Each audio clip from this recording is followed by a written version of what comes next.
आप सबने तानसेन का नाम सुन रखा होगा। बहुत बड़ी संगीत जगत की विभूति।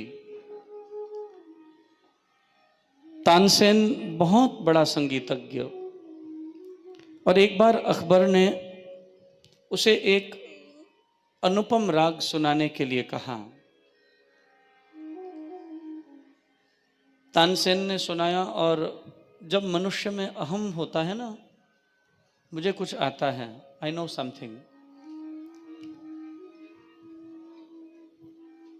अहंकार सब कुछ होते हुए भी कुछ होने नहीं देता। बड़ा अहंकार था तानसेन को, हम तो कुछ भी गा सकते हैं। I have mastered my subject. और महाराज तानसेन ने गाना शुरू किया, और पहली बार था कि अकबर को उसका राग नहीं भाया। अकबर ने गाते हुए तानसेन को रोका और कहा, कुछ और सुनाओ। तानसेन को बड़ा अटपटा लगा और अहंकार को थोड़ी चोट लगी कि हमारा गीत नहीं पसंद आया। महाराज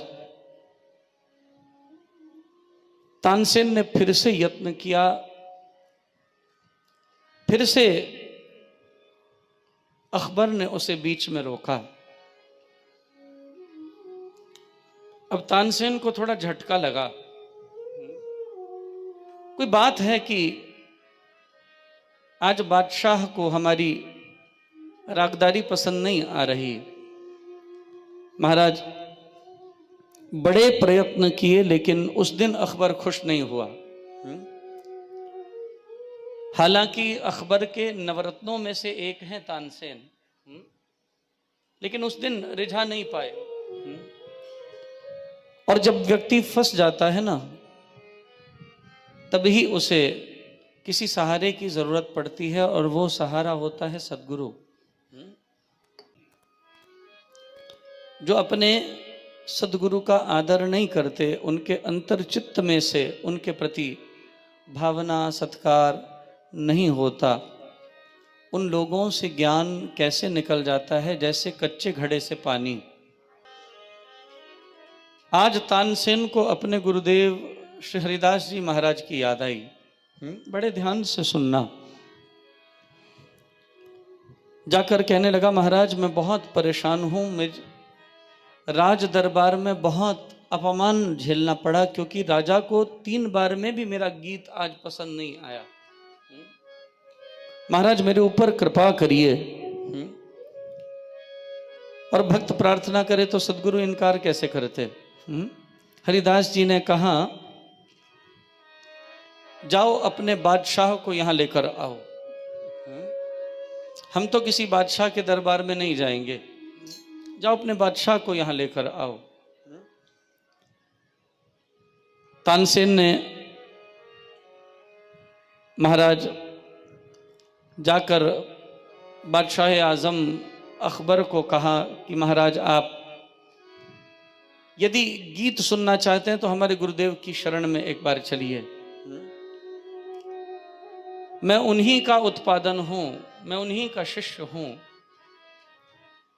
मैं जो हूं मेरे से तो वो 100 गुना अधिक हैं।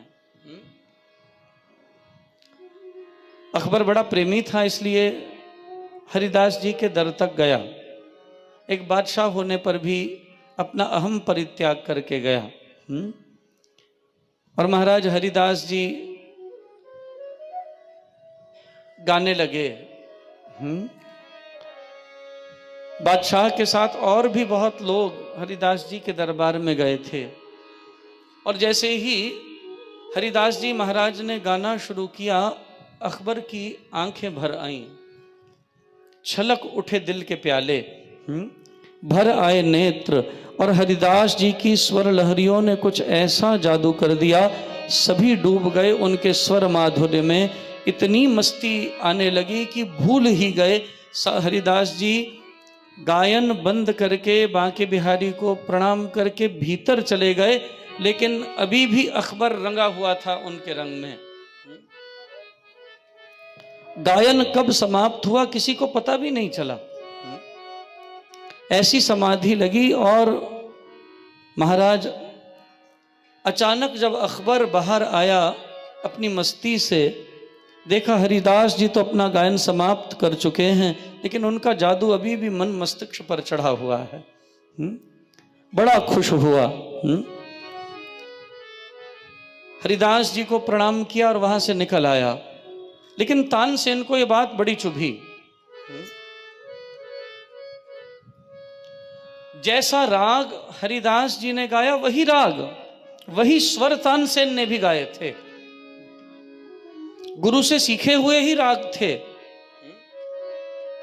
फिर इतना फर्क कि हमें तो बादशाह ने 3 बार टोका और हरिदास जी के उन्हीं रागों पर बादशाह इतना खोया कि समाधि लग गई। बड़ी मन में सोच आई, राग विद्या में तो मैं बहुत बेहतर और निपुण हूं, मैंने जिन स्वरों का प्रयोग किया हरिदास जी ने तो उन स्वरों का भी प्रयोग नहीं किया, फिर ये घटक कैसे घटा? हरिदास जी के पास मन में आया इस प्रश्न का सवाल जरूर पूछना है। हरिदास जी महाराज के पास गया तानसेन और जाकर कहने लगा, महाराज मुझे क्षमा करिएगा, लेकिन मेरी और आपके गायन में कोई अंतर नहीं था। फिर बादशाह मेरे गायन से नहीं रीझा और आपके गायन से रीझ गया।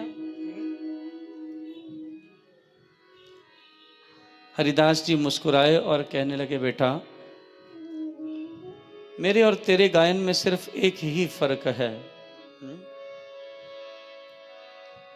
तू बादशाह के लिए गाता है और मैं बांके बिहारी के लिए गाता हूं। मैं बादशाहों के बादशाह के लिए गा रहा था, तू केवल एक राजा के लिए गा रहा था, मैं राजाओं के राजा के लिए गा रहा था। और यही फर्क था। तेरा मुसलमान बादशाह मेरे बांके बिहारी की स्तुति सुनकर भी मेरे बांके बिहारी के स्वरों में रंग गया। यही फर्क था। तुम किसी को प्रसन्न करने के लिए गा रहे थे तानसेन, और मैं अपने प्रियतम बांके बिहारी की स्मृति में गा रहा था। मैं अकबर को खुश करने के लिए कदाचित नहीं गा रहा था बेटा। हरिदास जी प्रेम के सागर में डूब गए और सागर बन गए। दूसरे शब्दों में सागर बूंद बन गया था और बूंद में समा गया था, और सागर बूंद में समा जाए या सागर या बूंद सागर में समा जाए, बात तो एक ही है। न बूंद सागर से अलग है, न सागर बूंद से अलग है। और यही समझाएंगे एक सद्गुरु, जीवन में यही एक सत्क्रांति करेंगे सद्गुरु। हरिदास जी संगीत से अलग नहीं थे और संगीत हरिदास जी से अलग नहीं था, और इससे ऊपर बांके बिहारी हरिदास जी से अलग नहीं थे और बांके बिहारी हरिदास जी से अलग नहीं थे महाराज। और जब तक ये 2 से 1 नहीं हो जाते तब तक आनंद नहीं आएगा, तब तक अध्यात्म का पुष्प नहीं खिलेगा। हमें 2 से 1 होना है प्रभु की उपासना में।